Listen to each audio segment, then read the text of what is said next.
अस्सलाम वालेकुम नाज़रीन, मैं हूं कामरान खान और आप देख रहे हैं शो न्यूज़। आपको बताते चलें कि इसराइल और फ़लस्तीन का जो तनाज़ा है वो इस वक्त बहुत ही गंभीर सूरत हाल इख्तियार कर चुका है। इसराइली फोर्सेस ने जो 27वीं रमज़ान मुबारक पर हमला किया, उसके बाद वहाँ 70,000 लोग जो नमाज़ पढ़ रहे थे उन पर हमला किया। उनकी जाफशानी पर कुर्बान जाएँ और उनकी जो है जुर्रत पर हम कुर्बान जाएँ,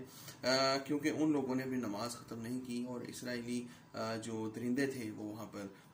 मस्जिद का जो है तकद्दुस पामाल करके वहाँ पे आए और हमला करते रहे। वहाँ पे हमारी जो है मसाजिद को जो है एहतराम नाम की कोई चीज़ बाकी ना रही। और ये पहली बार नहीं हुआ, इससे पहले ये लोग लबनान पर हमले कर चुके हैं, इसी तरह यहाँ पे मुतअद्दिद बार हमले कर चुके हैं। वो हमारी ताकत को चेक करते हैं कि मुसलमान जो कुव्वतें हैं वो कहाँ तक गुलाम हो चुकी हैं, महकूम हो चुकी हैं। बहुत ही जो है ज़लालत का जो है इस वक्त मकाम हो चुका है पूरी उम्मत मुसलमान के लिए, चाहे सऊदी अरब हो, चाहे तुर्की हो, चाहे पाकिस्तान हो। इतनी बड़े वसाइल, इतनी बड़ी फोर्सेस, एटम बम, इतना बड़ा माशी तौर पर इस्टेब्लिश होना, सब अकारत जो है जा रहा है। अगर हमारे मुसलमान बहन भाई मुश्किलात में हैं, सऊदी अरब और तुर्की के दरमियान अभी जो नया तनाज़ा शुरू होगा कि खिलाफत की बहाली हो या ना हो, बादशाहत का क्या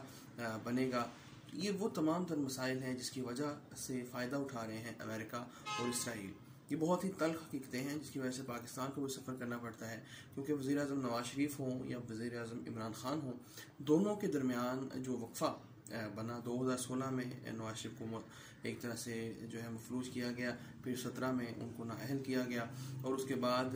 इमरान खान साहब जब आए तो पिछले 3 साल से ये यही कोशिश कर रहे हैं कि मुल्क किस तरह इस्टेब्लिश हो जाए दोबारा, लेकिन अब तक नहीं हो सका, क्योंकि टोटल तकरीबन 4 साल का अरसा बनता है जिसमें पाकिस्तान की मईशत को तबाह बर्बाद हमने होते हुए देखा है। कौन जिम्मेदार है, कौन नहीं जिम्मेदार, वो एक बात की बहस है, लेकिन हमारा मुल्क बिलाशुबा इस वक्त तकरीबन बेड़ा गर्क हो चुका है। और इसी वजूहात से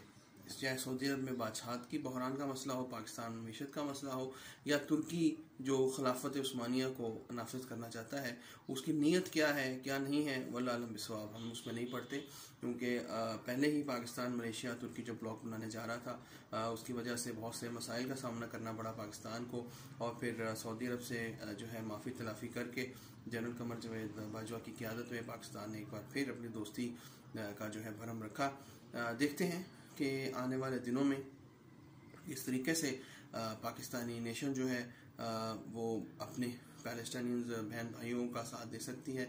सिर्फ नारों से तो ये काम नहीं बनने वाला,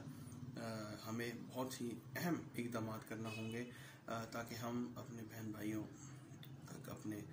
जज्बात भी पहुंचा सकें और उनको ये बता सकें कि पाकिस्तान जो है वो एक एटमी कुव्वत भी है और एक ज़िम्मेदार इस्लामी